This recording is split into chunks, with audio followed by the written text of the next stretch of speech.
நன்றி நன்றி நன்றி என்று துதிக்கிறேன்.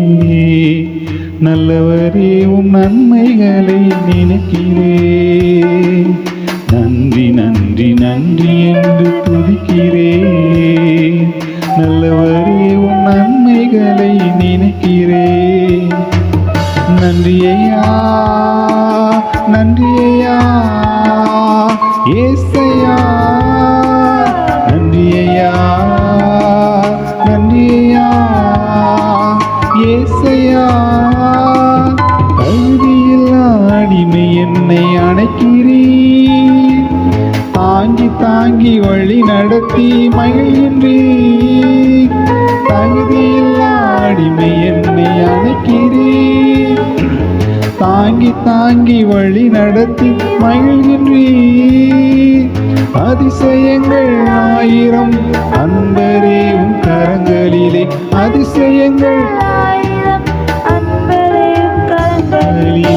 நன்றி நன்றி நன்றி என்று துதிக்கிறேன்.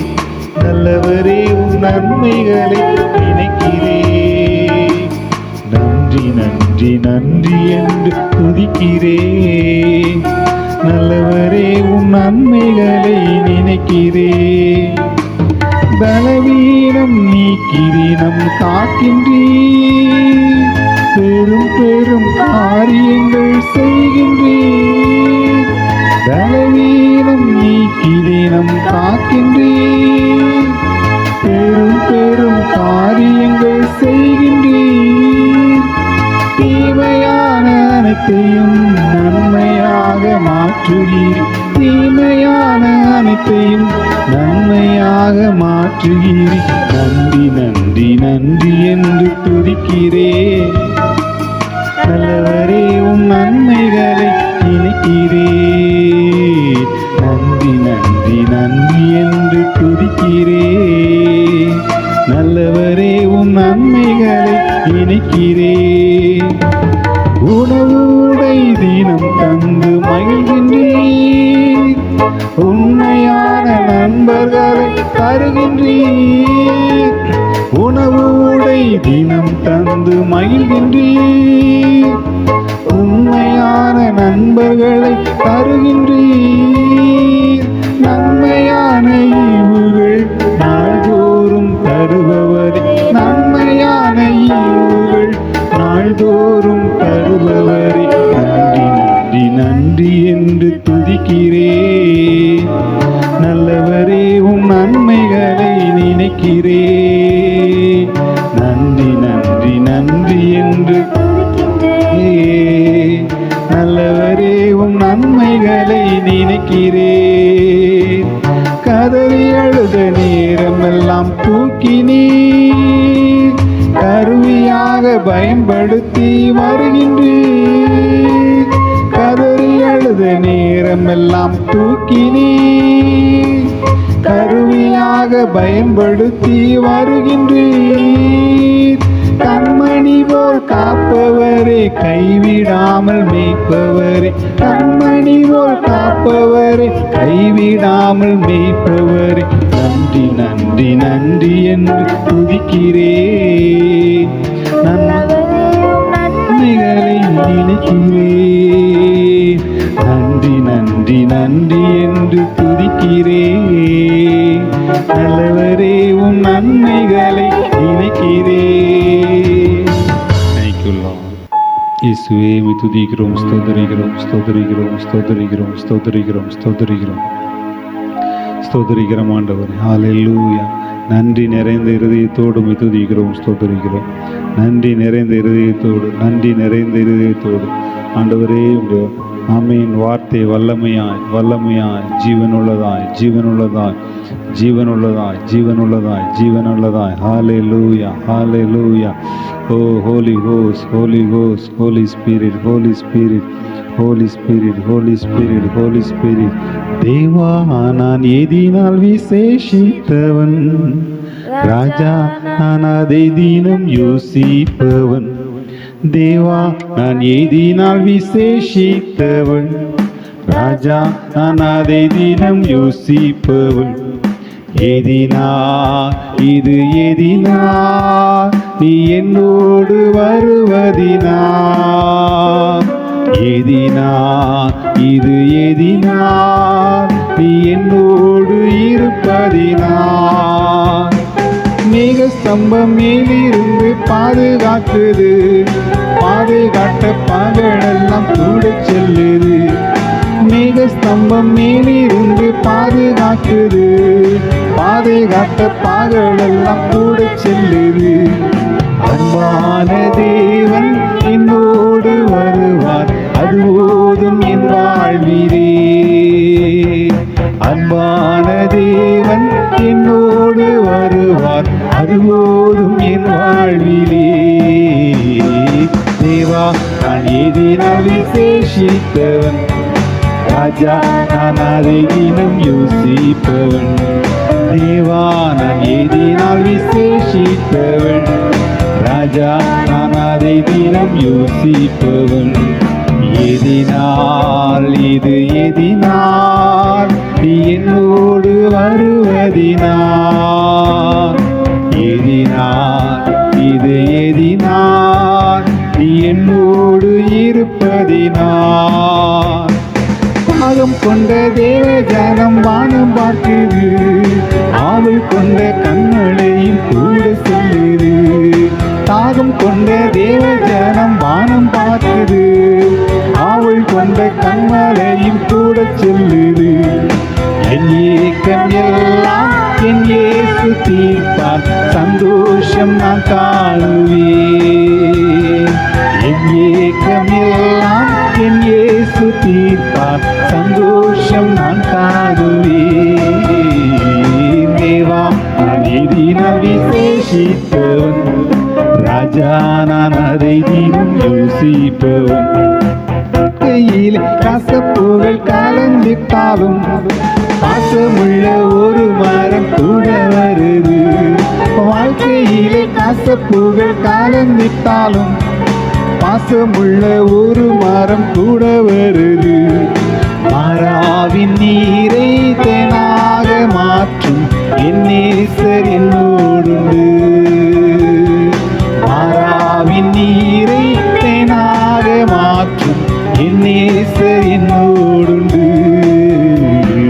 தேவா நான் எதினால் விசேஷித்தவன் ராஜா நான் அதை தினம் யோசிப்பவன் தேவா நான் எதினால் விசேஷித்தவள் ராஜா நான் அதை தினம் யோசிப்பவள் எதினால் இது எதினால் நீ என்னோடு வருவது இயேசுவே எதினால் இது எதினால் நீ என்னோடு இருப்பதினால் பகல் சென்று அந்தகாரம் சூழ்ந்து கொண்டது பரிசுத்தமான அக்னி ஸ்தம்பம் செல்லுது பகல் சென்று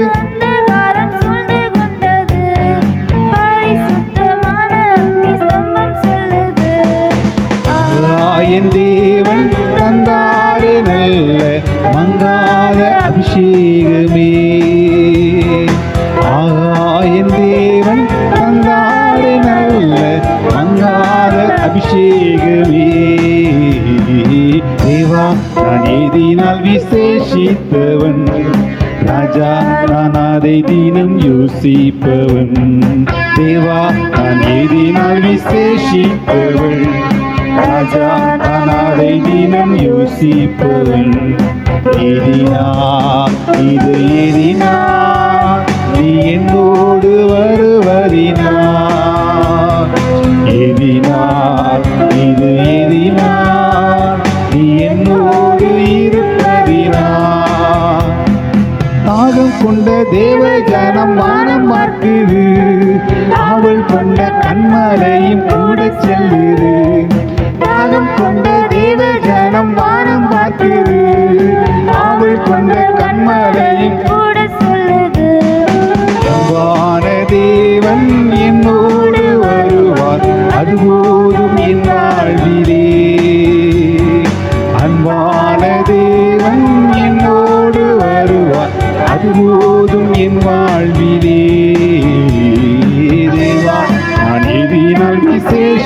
செய்கிறவன் ராஜா நான் அதை தினம் யோசிப்பவன்.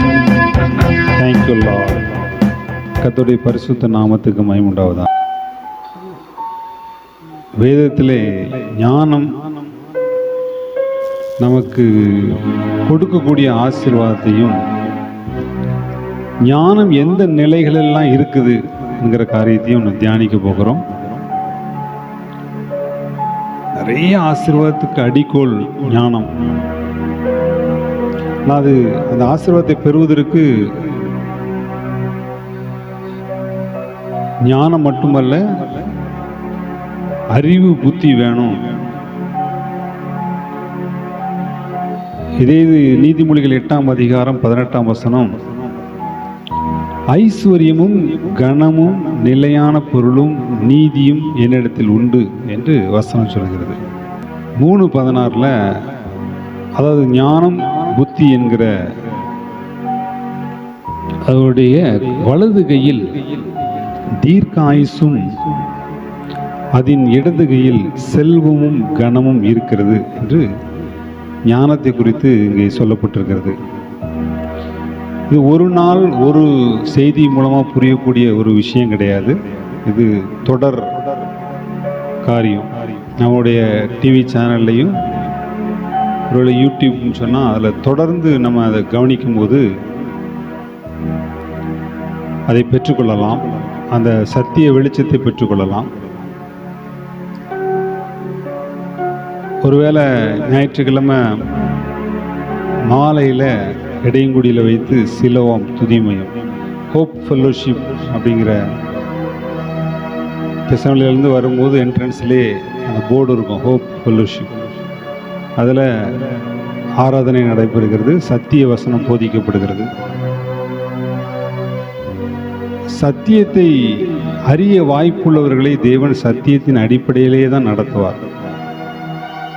வசன உபதேசத்தின் அடிப்படையிலே தான் நடத்துவார். ஆகையினால் வந்து உன்னதத்துக்குரிய உலகத்துக்குரிய எல்லா ஆசீர்வாதங்களையும் சுதந்திரித்துக் கொள்ளக்கூடிய வாய்ப்புகளை பயன்படுத்திக் கொள்ள வேண்டும் சொல்லி கேட்டுக்கொள்கிறோம். இந்த ஞானம் அப்படின்னு சொன்ன உடனே அதனுடைய 3 தன்மைகள். ஒன்று உருவத்தின் தன்மை, இன்னொன்று பண்புகளின் தன்மை,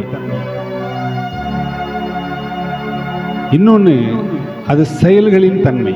3 தன்மைகளில் அது காணப்படுகிறது. முதலாவது தன்மை சொல்லும்போது, அதாவது கர்த்தருக்கு பயப்படுகிற பயம்தான் ஞானத்தின் ஆரம்பம் என்று வேதவசனம் சொல்லுகிறது. கர்த்தருக்கு பயப்படுதல் என்றால் என்ன அப்படின்னு சொல்லும்போது அதுக்கு வேதவசனம் சொல்லுது, தீமையை விட்டு விலகுவதே கர்த்தருக்கு பயப்படுகிற பயம் என்று வேதவசனம் சொல்லுகிறது. தீமையை விட்டு விலகுவதே கர்த்தருக்கு பயப்படுகிற பயம். இது பழைய ஏற்பாட்டில் எழுதி வைக்கப்பட்ட, நீதிமொழியில் எழுதி வைக்கப்பட்ட ஒரு விஷயம். இயேசு கிறிஸ்துவுக்கு முன்பாக எழுதி வைக்கப்பட்டது. ஆனால் இயேசு கிறிஸ்து காலத்துக்கு பின்பு கர்த்தருக்கு பயப்படுகிற பயம், தீமையை விட்டு விலகுதல் என்பது அவருடைய அன்பினால் நமக்கு உண்டாகக்கூடிய ஒரு விஷயமாய் மாறிவிடுகிறது. விசேஷமாக பார்த்தீங்கன்னா, ஒரு தாய் அல்லது தகப்பன் ஒரு செயலை பிள்ளைகள் தவறாக செய்யும் போது அடிப்பார்கள் என்று பயத்தோடு அச்செயலை செய்யாமல் இருத்தல் என்பது ஒரு வெரைட்டி. ஆனால் தாயும் தகப்பனும் காணாமலும் கேளாமலும் அந்த இடத்துல இல்லாமலும் இருக்கும்போதே, இது எங்கள் அம்மாவுக்கு எங்கள் அப்பாவுக்கு பிடிக்காது, அவங்க என்னை ரொம்ப நம்புகிறாங்க, என்னை ரொம்ப நேசிக்கிறாங்க, நான் இதை செய்யக்கூடாது, இதை செய்ய மாட்டேன் என்று அதை விட்டு விலகிறாங்கல்ல. அதுதான் உண்மையான கர்த்தருக்கு பயப்படுகிற பயம். அப்போ இந்த பயம் எதிலே வருகிறது என்று சொன்னால், அவர் அடிப்பார், அவர்கள் அடிப்பார்கள் என்று என்பதனால அன்பினால் உண்டாகிற பயம்.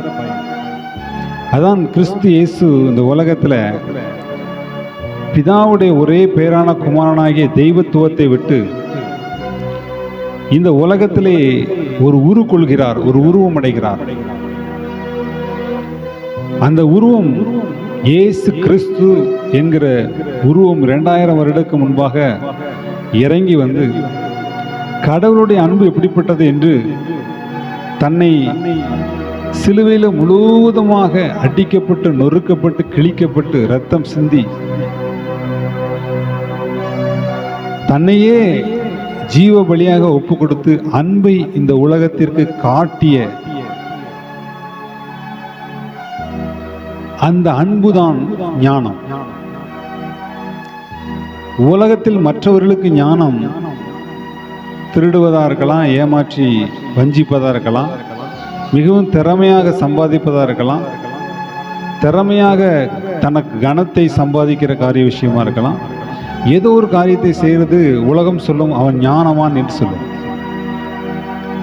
ஆண்டவர் சொல்றார், கர்த்தருக்கு பயப்படுகிற பயம் ஞானம், தீமையை விட்டு விலகுவது. அப்ப தீமையை விட்டு விலகுவதற்கு நமக்குள்ளே நாம் நேசிக்கிறவர்கள் பிடிக்காத ஒரு விஷயத்தை நாம் செய்ய மாட்டோம். அதே தான் ஆட்டோமேட்டிக்காக ஸ்பிரிட்லேயே இது சரி கிடையாது என்று முடிவிடும். ஏன்னா கிறிஸ்து இயேசு அன்பின் உரு கொண்டு இந்த உலகத்தில் இறங்கி அன்பின் உரு கொண்டு இந்த உலகத்தில் மரித்தார், அடக்கம் பண்ணப்பட்டார்.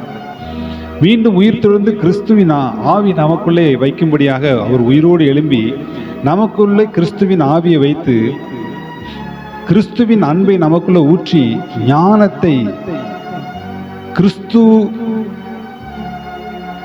உடைய உருவாக இருக்கிற ஞானத்தை நமக்குள் கிறிஸ்துவின் ஆவி மூலமாக நமக்குள் வைத்திருக்கிறார். யாருக்கெல்லாம் அந்த ஆவி வரும், யாரெல்லாம் பாவத்தில் கிடக்கிற நாம அதை உணர்ந்து ஆண்டவரே இனி இந்த பாவம் எனக்கு வேண்டாம், இனி அடிமைத்தனம், இதிலே நான் ஒன்று சொல்ல விரும்புகிறேன். நான் விரும்புகிறேன் பாவத்தின் அடிமைத்தனத்தின் கட்டுகளிலிருந்து விடுதலையாக வேண்டும் என்று விரும்புகிறேன், ஆனால் நடக்க முடியவில்லை என்று சொல்லலாம். அல்லது சில நாள் நான் நிலைத்திருக்கிறேன், அவைகளிலிருந்து நான் மீண்டு வர முடியவில்லை, மறுபடியும் விழுந்து போய் விடுகிறேன் என்று சொல்லலாம்.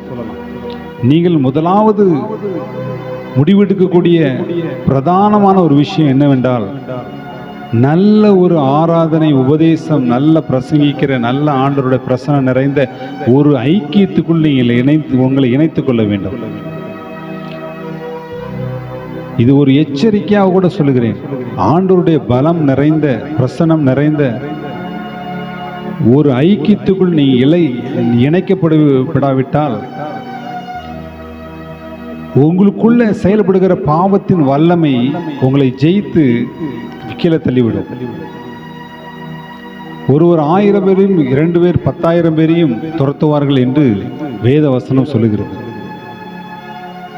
அது மாத்திரமல்ல, உபதேசம் வேத சத்தியம் என்பது எப்படி நம்முடைய சரீரத்துக்கு பலன் உண்டாக வேண்டும் என்றால், சாப்பாடு, தண்ணி, சுவாசம் எப்படி முக்கியமோ அதே போல பரிசுத்த ஆவியானுடைய ஐக்கியம், ஜனக்கூட்டத்தின் ஐக்கியம் விசேஷ விதமாக சாப்பாடை போல திட உணவாகிய உபதேசமும் மிகவும் அவசியம். அது நம்மளை ஸ்ட்ரென்தன் பண்ணும், நம்ம ஆவியை ஸ்ட்ரென்தன் பண்ணும், நம்முடைய ஆத்மாவை ஸ்ட்ரென்தன் பண்ணி தேவனுக்கு பிரியமில்லாத காரியங்களை நம்ம விட்டு விளக்குவதற்குரிய சக்தியை நமக்குள்ள கொடுக்கும்.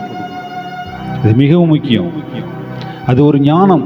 ஞானவான்கள் சரியான ஐக்கியத்தை கண்டுகொள்வார்கள். தேவனோடு உறவு வைத்துக் கொள்வதற்காக சரியான ஐக்கியத்தை ஞானவான்கள் கண்டுகொள்வார்கள்.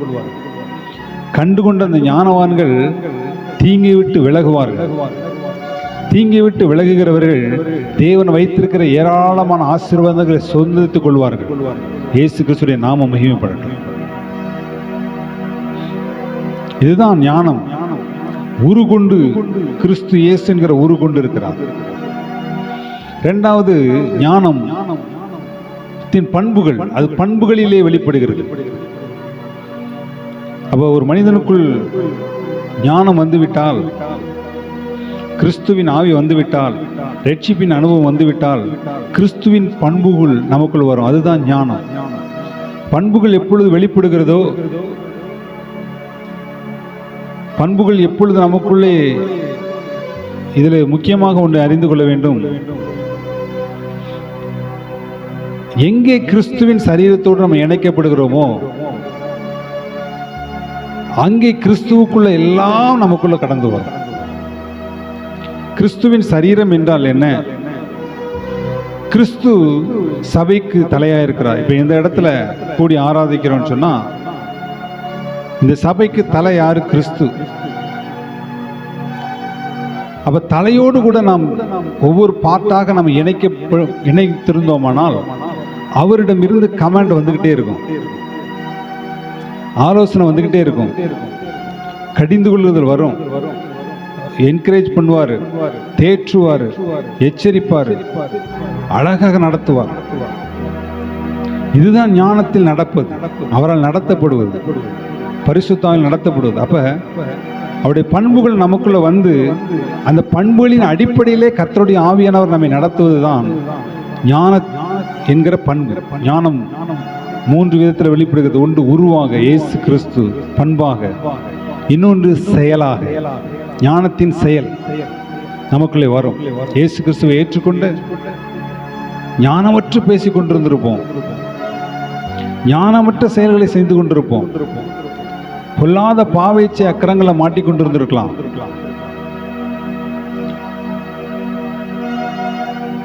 ஒரு விடுதலை இன்மை உணர்ந்து கொண்டு வேதனையோடு நம்ம இருந்து கொண்டிருக்கலாம். அதனால் உண்டாகிற சமாதான குறைச்சல்கள், தரித்திரியங்கள், பொல்லாத நஷ்டங்கள் நம்மளை ஆட்கொண்டு இருக்கலாம். நல்ல ஐக்கியம், பெருமைகளை தூக்கி வீசிவிட்டு பெருமையான எண்ணங்களையும், அவங்க எதை நினைச்சிருவாங்களோ, இவங்க எதை நினைச்சிருவாங்களோ, நாங்க யாரு, நாங்க எப்படிப்பட்டு, எல்லாம் ஒளிந்து போகட்டும் இயேசுவின் நாமத்தினாலே. நல்ல ஒரு தெய்வ பிரசன்னம் நிறைந்த வார்த்தை நிறைந்த இடத்துல இணையும் போது நாம் ஞானத்தோடு இணைந்திருக்கிறோம்.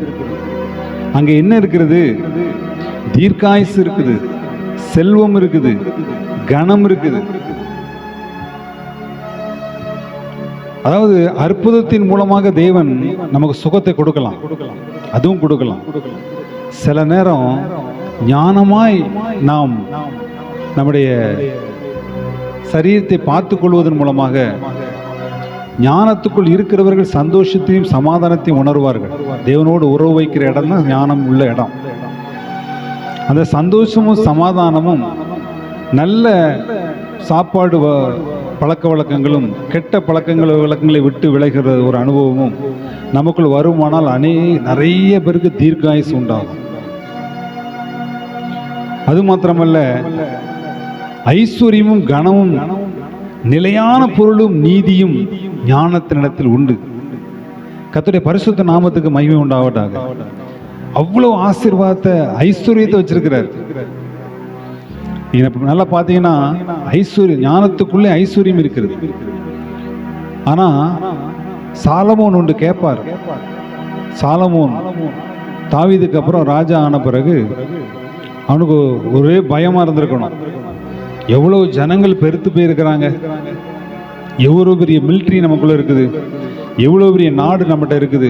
ஆனா இவங்களை சட்டத்திட்டத்தின்படி நடத்துவதற்கு, ஒழுங்கு செய்வதற்கு, ஒழுங்காக்கி இவங்களுடைய வாழ்வாதாரத்தை நிலைநிறுத்துவதற்கு, அவங்கள சரியான பாதையில் நடத்துவதற்கு, குழப்பம் இல்லாமல் அரசாட்சியை கொண்டு போவதற்கு எனக்கு ஞானம் வேணும் ஆண்டவரே, இந்த ஜனங்களை நடத்தணும் அப்படி சொல்லும் போது ஆண்டவர் அவன் கேட்ட ஞானத்தை மாத்திரமல்ல, அவனுக்கு ஐஸ்வர்யத்தையும் கொடுத்தார். ஏனென்றால்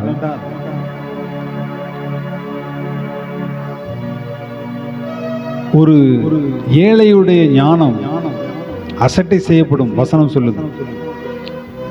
தரித்திரத்தில் இருக்கிறானா அவன் ஞானவானவளா இருந்தும் அவன் அசட்டை செய்யப்படுகிறான். ஒருவேளை சாலமோனுக்கு பயங்கரமான ஞானத்தை கொடுத்து தீர்ப்புகளை எப்படி செய்வது, அரசாட்சியை எப்படி செய்வது, ஜனங்களை எப்படி ஒழுங்குபடுத்துவது, எப்படிப்பட்ட சட்டத்திட்டங்களை ஏற்றுவது, எதை சரி செய்வது, எதை ஒழுங்குபடுத்துவது, யாரை தண்டிப்பது, யாரை காப்பாற்றுவது என்று எல்லாம் தெரிந்திருந்தா அவரிடம் ஐஸ்வர்யம், அதாவது ஜனங்களுக்கு தேவையான சாப்பாடு, உடை, இருப்பிடம், சரியான வசதி வாய்ப்புகள், பாதுகாப்பு, இவைகளுக்கு ஒரு மிலிட்ரி இருந்தால் மிலிட்ரி அவங்களுக்கு நல்ல சேலரி, இவைகள்லாம் கொடுக்க முடியாமல் அவன் திணறிட்டு இருந்தாங்கன்னா அவனுடைய ஞானம் அசட்டை செய்யப்படும். ஆகையில தான் ஆண்டவர் ஞானத்தோடு கூட ஐஸ்வர்யத்தையும் அவனுக்கு கொடுத்து ஆசீர்வதிக்கிறார். நமக்கும் அப்படியே கொடுக்க அவர் சித்தமுள்ளவராக இருக்கிறார். அதனால் தெளிவாக புரிந்து கொள்ள வேண்டும், ஞானம் என்பது உலகத்தில் மனிதர்கள் திட்டமிட்டு செய்யக்கூடிய செயல்கள் அல்ல, கண்டுபிடிப்புகள் அல்ல. அதெல்லாம் பின்னாடி, அதெல்லாம் உண்டு, எல்லாம் நமக்கு உண்டு. ஆனா ஞானம் என்பது அன்பு நிறைந்த உயிரையே நமக்காக கொடுத்த இயேசு கிறிஸ்துவோடு கூட வைத்திருக்கிற உறவு. இயேசுதான் அந்த ஞானம். அந்த ஞானத்தை நாம் பெற்றுக்கொள்வது அவரோடு உள்ள உறவினால் உண்டாகக்கூடியது. பலனடைய நிரப்பிடுமே பலத்தின் ஆவியே, பலனடைய நிரப்பிடுமே பலத்தின் ஆவியே, கனமடைய ஊற்றிடுமே ஞானத்தின் ஆவியே. நாங்கள் கனமடைய ஊற்றிடுமே ஞானத்தின் ஆவியே, அசைவாடும் ஆவியே, தூய்மையின் ஆவியே, அசைவாடும் ஆவியே, தூய்மையின் ஆவியே, இடமசைய உள்ளம் நிரம்ப இறங்கி பாருமே. இந்த இடமசைய இறங்கி பாருமே, அசைவாடும் ஆவியே, தூய்மையின் ஆவியே, அசைவாடும் ஆவியே, தூய்மையின்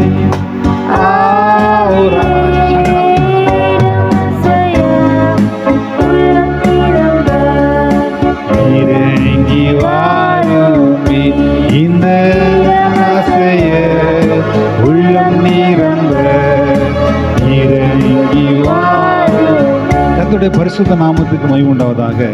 இந்த நாள்லையும் நீதிமொழிகள்ல 8ஆம் அதிகாரத்துல 29-30 இப்படி இருக்குது. சமுத்திர ஜலம் தன் கரையை விட்டு மீறாதபடிக்கு அதற்கு எல்லையை கட்டளையிட்டு பூமியின் அஸ்திபாரங்களை நிலைப்படுத்துகையிலும் நான் அவர் அருகே செல்ல பிள்ளையா இருந்தேன், நித்தம் அவருடைய மனமகிழ்ச்சியாக இருந்து எப்பொழுதும் அவர் சமூகத்தில் கழிவும். ஞானம் பேசுது, நான் பிதாவுடைய அருகிலே செல்ல பிள்ளையா இருந்தேன்.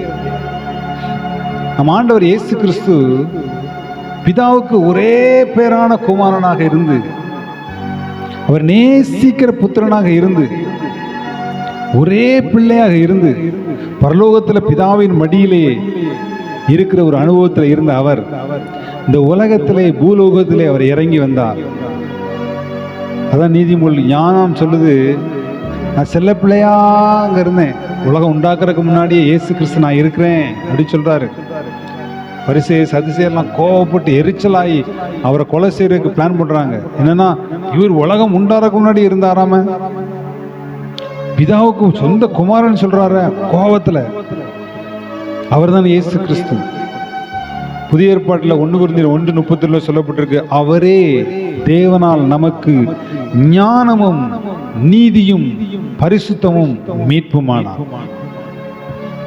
அன்பு ஆண்டவருடைய பிள்ளைகளே, உடைய செய்தியில பார்த்தீங்கன்னா ஏதோ பாவத்திலிருந்து விடுதலையாக்கப்பட்டு ரட்சிக்கப்பட்டு அதோட என்பது அல்ல.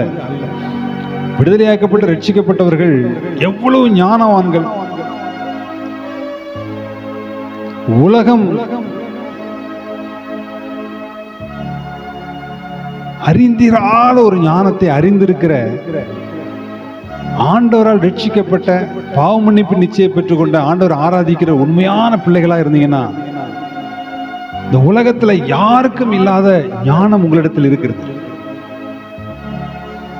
அப்ப நம்ம இது சில காரியத்தை செய்ய முடியலையே, இது நம்ம பிள்ளைகளுக்கு இப்படி வரலையே, நம்ம சந்ததி இப்படி இருக்குது அப்படி இருக்குது, செயல்பட முடியலையே, இது நடக்கலையே அப்படின்னு சொன்னா அதான் தொடர்ந்து கேட்கணும். ஞானம் என்பது தேவனோடு உள்ள உறவினால் உண்டாகிற பண்புகளையும் தன்மைகளையும் சுபாவங்களையும் அனுபவங்களையும் குறிக்கிறதா இருக்கு. சொல்ல எவ்வளவு பணம் இருந்தாலும், எவ்வளவு மேன்மை, எவ்வளவு கனம் இருந்தாலும் மனதுக்குள் சமாதானமும் சந்தோஷமும் ஒரு விடுதலையும் இல்லைன்னு சொன்னா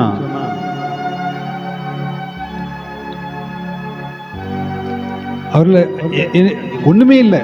அவங்க எவ்வளோ பணம் இருக்குது, சொத்து இருக்குது, எல்லாம் இருக்குது, ஆனா எனக்குள்ள ஒரு நிம்மதி இல்லையே சொல்ற எத்தனையோ பேர் இருக்கிறாங்க.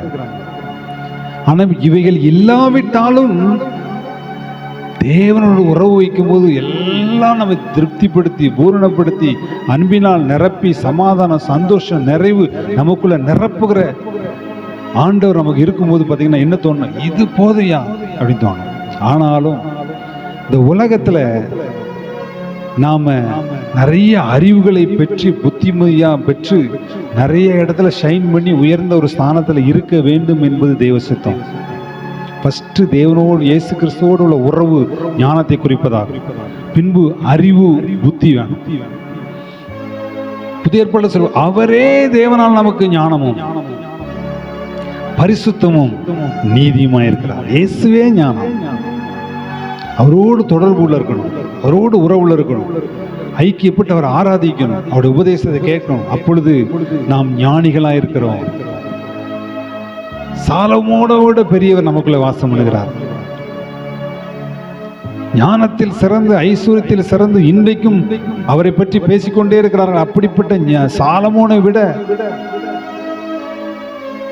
சிறந்த ஞானம் உள்ளவர் நமக்குள்ளே பரிசுத்த ஆவியின் மூலமாக வாசம் பண்ணுகிறார். கர்த்தருடைய பரிசுத்த நாமத்துக்கு மகிமை உண்டாவதாக. அந்த ஞானத்துக்குள் அறிவையும் புத்தியையும் நாம் அடையும் போது, முயற்சிக்கும் போது, ஞானத்தின் அனுபவம் ஒவ்வொரு நாளும் அதான் முதலாவது தேவனுடைய ராஜ்யத்தையும் அவருடைய நீதியையும் தேடுங்கள். ஆண்டவர் ஆராதிக்கிற நல்ல தேவ பிரசன்னத்துல நல்ல வார்த்தை நிறைஞ்சிருக்கிற இடத்துல நீ இணையும் போது ஞானத்தோடு இணைஞ்சிருக்கிறீங்க. உங்களுக்குள்ள அன்பும் சமாதானம் சந்தோஷம் நீடிய பொறுமை சாந்தம் இச்சையடக்கம் எல்லாம் நமக்குள்ள கிரியை செய்யும். ஆவியான ஒரு தேவ பிரசன்னத்தை நல்லா உணர்கிற ஒரு அனுபவத்துக்குள்ள வரும்போது பலாயிரம் கோடி பணம் உள்ளவன் இல்லாத சந்தோஷமும் சமாதானம் நம்மளை நிரப்பும். அது மாத்திரமல்ல, கொடிய நோய்கள், பிசாசுடைய கொடிய கிரியைகள் தேவனோடு நம்ம நெருங்கி இருக்கும் போது நல்லா புரிந்து கொள்ள வேண்டும். எப்படி பாவத்தை மேற்கொள்ள முடியாதபடி, சாபத்தை மேற்கொள்ள முடியாதபடி ஜனங்கள் திணறி கொண்டிருக்கிறார்களோ, அதே போல பிசாசை மேற்கொள்ள முடியாதபடி தவறான ஒரு கொள்கை. எங்கேயாவது ஜோமனை போயிடலாம், யாராவது ஜோமனி சரியாக்கும், யாராவது ஜோமனி கண்டிப்பா ஜெபம் பண்ணா ஆண்டவர் அந்த வல்லமையில ஆவியானவர் அந்த உடைய வல்லமை வெளிப்படும் போது விடுதலை பெற்றுக் கொள்வீங்க. ஆனா நிரந்தர விடுதலை வேணுமா, நிரந்தரமா பிசாசிட்ட இருந்து விடுதலை, உலகத்திலிருந்து விடுதலை, மாம்சத்திலிருந்து விடுதலை வேணுமா, கண்டிப்பாக அந்த ஐக்கியத்தில் நீ இணைஞ்சுதான் ஆகணும். இந்த வார்த்தையை கேட்கிற நாங்க தான் அதுக்காக நடத்தி கொண்டு இருக்கிறோம். குச்சம் இல்லாமல் பலாயிரம் பேர் போற இடத்துல தான் ஆண்டவர் இருப்பார் அப்படி அல்ல. உங்களை ஆண்டவர் எங்க அழைக்கிறார், உங்களை ஏவுறார், எங்க பேசுறார், எங்க பிரயோஜனமா இருக்கும் என்று சொல்லி ஆண்டவர் உணர்த்துறார். அந்த இடத்துல தான் உங்களுக்கு அற்புதம். அது அந்த அற்புதம் நிலைத்திருக்கும், நிரந்தரமா இருக்கும்.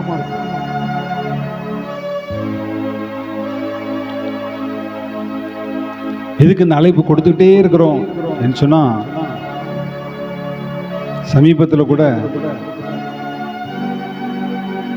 குடியினால அடிமைத்தனப்பட்டிருக்கிறவங்களுக்கு கேம்ப் ஒன்று நடந்துச்சு. நிறைய பேர் வந்திருந்தாங்க, தெரிஞ்சவங்களும் வந்திருந்தாங்க. நான் அவங்கள்ட்ட திரும்ப திரும்ப சொன்னது தான், நீங்க இந்த விடுதலையில் நிலைச்சிருக்கணும்னா நல்ல ஒரு ஜப ஐக்கியத்தில் போய் இணைஞ்சுக்கோங்க.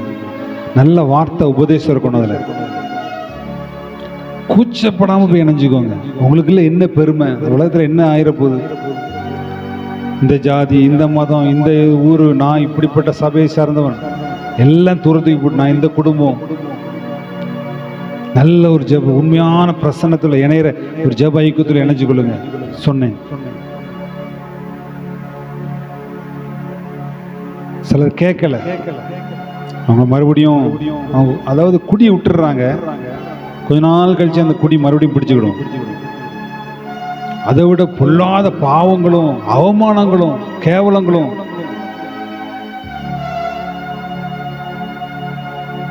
ஆலோசனை சொல்ல நபருக்கு அப்படிப்பட்ட சிக்கல்ல மாட்டினதை கேள்விப்படும் போது மிகவும் கஷ்டமா இருந்தது. ஏன்னா பேசுறது ஆண்டவர் என்கிறத மறந்துட்டு ஏதோ மனுஷன் பேசுறான், நமக்கு தெரிஞ்சப்ப இந்த பயலா இவனுக்கு இதே வேலை தான் சொல்லிட்டு போயிடுவாங்க.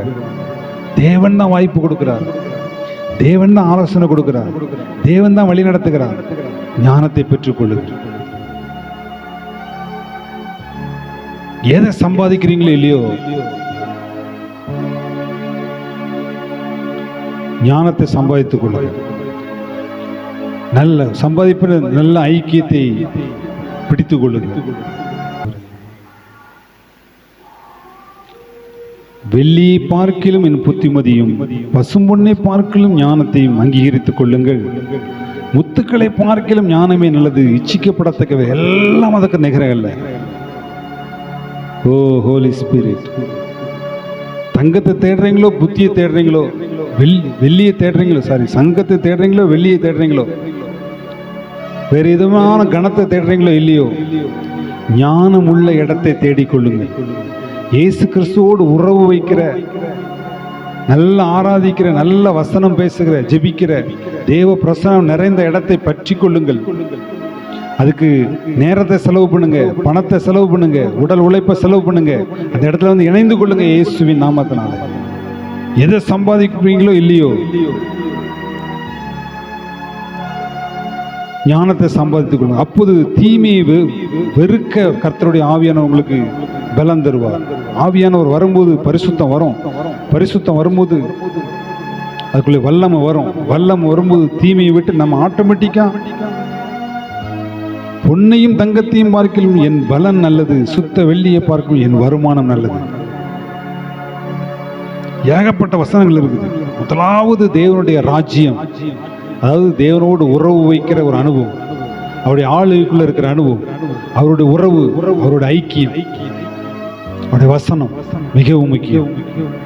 கண்களை மூடி, ஆண்டவரே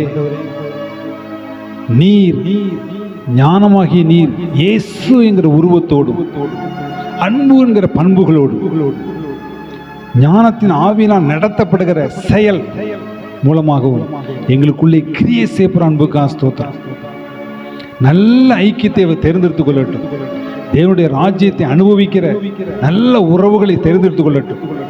வாய்ப்பு உள்ளவர்கள் மாத்திரமல்ல, வாய்ப்பு இல்லாதவர்கள் கூட இந்த இடத்துல ஆண்டவர் ஆராய்ச்சி வசனத்தை கேட்டு ஸ்திரப்பட்டு திடப்பட்டு உமக்குள் நிலைத்திருந்து கனி கொடுக்கட்டும். ஆண்டவரே உங்க நாம மகிமைப்படும். இயேசுவின் நாமத்தில் ஜெபிக்கிறோம் நல்ல பிதாவே, ஆமென்.